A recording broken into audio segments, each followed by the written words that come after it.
¿Me creerías si te dijera que existió un faraón que eliminó a todas las deidades, dejando un culto monoteísta, y que trasladó la capital del imperio egipcio a una nueva ciudad? Pues, mi querido amigo, la historia puede ser muy sorprendente. Acompáñanos en este recorrido por esta llamada ciudad maldita, que lleva por nombre Ajet Atón. Emplazada en lo que actualmente se conoce como Tel El Amarna, entre Tebas y Menfis, esta ciudad se creó para rendir culto a Atón, la única deidad a la que el faraón Akenatón permitió culto.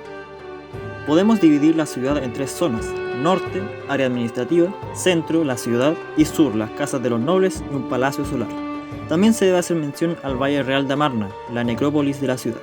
La ciudad no se protegía de muros, puesto que, al estar en un desierto, los enemigos no se aventurarían a recorrer esas zonas, siendo una muralla defensiva natural. En la ciudad principal están los edificios más importantes, tales como el Templo Mayor, el Palacio Real, el pequeño templo, la Casa del Faraón, etc. Todo conectado gracias a la calle real, que cruza toda la ciudad. En la necrópolis estaban los hipogeos, galerías subterráneas con propósitos funerarios, que se ubicaban al norte y al sur de la ciudad principal. El barrio obrero era un recinto cerrado por una muralla de ladrillo, designado para alojar a los obreros encargados de la nueva ciudad, los hipogeos, etc. De planta totalmente cuadrada, ocupada por pequeñas casas en hileras y con calles muy estrechas. Este poblado no creció orgánicamente, sino que hubo una planificación previa en su construcción. Las casas cubrían las necesidades básicas de una persona: cocina, dormitorio y una alacena trasera. Y todo esto en un espacio de 50 metros cuadrados y no más de 2.1 metros de altura. Por lo tanto, estaba a una escala humana.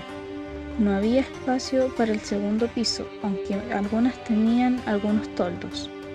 Había una densidad alta, vivían 310 personas en ese espacio reducido. Por lo mismo, el único espacio público existente eran las calles. Como uso de suelo, prácticamente era todo destinado a uso residencial y una parte pequeña a espacio público. Ahora bien, los templos son un caso totalmente distinto. En Ajet Atón existían dos templos importantes: el Gran Templo de Atón y el Pequeño Templo de Atón. Estos templos eran de cielo abierto debido a la misma naturaleza de Atón, representado en los rayos solares. El Gran Templo abarcaba una enorme área de 167.170 metros cuadrados. Se encontraba al norte de la ciudad central, separado del palacio por almacenes. Poseía dos sectores importantes: el Gem Atón y el santuario, separados por 300 metros.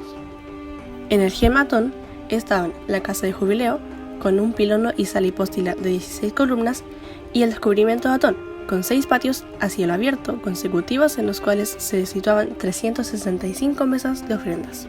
El pequeño templo ocupaba un área más pequeña, con 25.400 metros cuadrados. En el extremo oriente, antes de la entrada principal, había una avenida de árboles. La entrada principal era por el oeste, a través de 2 enormes pilonos de ladrillo.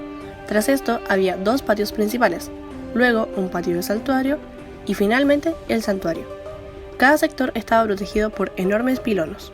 Si hablamos de densidad, los templos tenían muy poca, pues solamente podían entrar un grupo selecto de gente, generalmente el faraón y su familia. Tenían amplios espacios públicos, los pasillos, calles y plazas internas eran abundantes. Si revisamos la escala, al ser hecho para los dioses, eran estructuras monumentales. De alto podían llegar a medir fácilmente 8 metros, casi 5 veces una persona normal. Si analizamos el uso de suelo, se enfoca más en espacio público e infraestructura religiosa, dedicada a sus respectivas deidades. Hablando del modelo de ciudad, era claramente un modelo de ciudad difusa. Los espacios son más abiertos, las cosas no están muy aglomeradas, no está todo en un mismo lugar. Aún con todo esto, 15 años después de la fundación de la ciudad, al morir Faraón, la ciudad fue abandonada y desechada, siendo el sucesor, Tutankamón, el primer encargado de devolver toda la normalidad.